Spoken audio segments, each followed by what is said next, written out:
নবীদের ছিল না, সমস্ত সাহাবায়ে কেরামদের মধ্যেও ছিল। সর্বপ্রথম আমাদের নবীর উপর সর্বপ্রথম যে ওহী আসে, ওহীর শব্দ ছিল ইকরা, পড়ো তুমি তোমার প্রভুর নামে। আজকে স্কুল কলেজ ভার্সিটির সামনে দেখবেন লেখা আছে শিক্ষার কোনো বয়স নাই, চলো সবাই পড়তে যাই, শিক্ষার জন্য আসো, সেবার জন্য বেরিয়ে যাও। নাকি লেখা দেখেন না আপনারা? আমি নিজেই দেখি, আপনারা কি দেখেন না? তাহলে শিক্ষা, বিদ্যার বিকল্প কিছু নেই, কিন্তু অল্প বিদ্যা ভয়ঙ্কর। সবসময় মৃত্যু পর্যন্ত জ্ঞান অর্জনের পিছনে থাকা, চেষ্টা করা, সবসময় জানার আগ্রহ ভিতরে থাকে, অল্প জেনে ফিতনা সমাজে সৃষ্টি না করা। তো হযরত মুসা আলাইহিস সালাম যখন আল্লাহ পাক রব্বুল আলামিন দিক মনে আছে আপনাদের, সেই মুসা আলাইহিস সালাম যখন বলল আমি পৃথিবীর সবচেয়ে বড় আলেম, আল্লাহ তাআলা জানায় দিলেন তুমি সবচেয়ে বড় আলেম না, তোমার চাইতে বড় আলেম একজন আছে। তো কে? খাজির আলাইহিস সালাম। এখন খাজির তিনি নবী ছিলেন নাকি ওলি ছিলেন, এই ব্যাপারে মুফাসসিরিন ইকরাম মতলক্ক করেছেন। অনেকেই বলেছেন তিনি একজন ওলি ছিলেন, নবী ছিলেন না, আবার অনেকেই বলেছেন তিনি নবী ছিলেন। তবে নির্ভরযোগ্য সূত্র তিনি একজন নবী ছিলেন না, বরং তিনি একজন ওলি ছিলেন।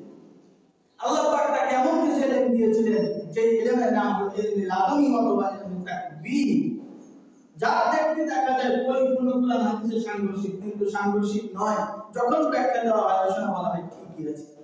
এমন কিছু বিদ্যা সেই খাজির আলাইহিস সালামকে আল্লাহ পাক রব্বুল আলামিন দিয়েছিলেন। তো হযরত মুসা আলাইহিস সালাম তার খাদেমকে নিয়ে সফরে রওনা হলো। এই পরিপূর্ণ সফরের কথা আল্লাহ পাক রব্বুল আলামিন সূরাতুল কাহফের 60 নম্বর আয়াত থেকে 82 নম্বর আয়াত পর্যন্ত ধারাবাহিকভাবে বর্ণনা করেছেন। যদি আপনাদের বাড়িতে বাংলা কোরআনের তরজমা থেকে থাকে আজকে বাড়ি থেকে খুলে দেখবেন সূরাতুল কাহফের 60 থেকে 82 নম্বর আয়াত পর্যন্ত পারলে নামাজ শেষে মসজিদের বাংলা তরজমা আছে, দেখে নেবেন।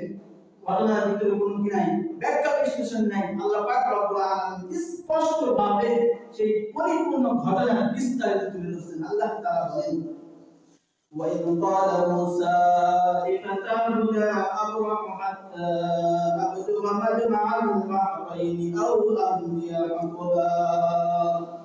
ওই সময় কথা স্মরণ করো যখন মুসা আলাইহিস সালাম তার সাথী সঙ্গী সফর সঙ্গীকে বলেছিল চলো আমরা সফর করি, যতক্ষণ পর্যন্ত দুইটা সমুদ্রের মিলনস্থল না পাবো ততক্ষণ পর্যন্ত আমরা সফর করব।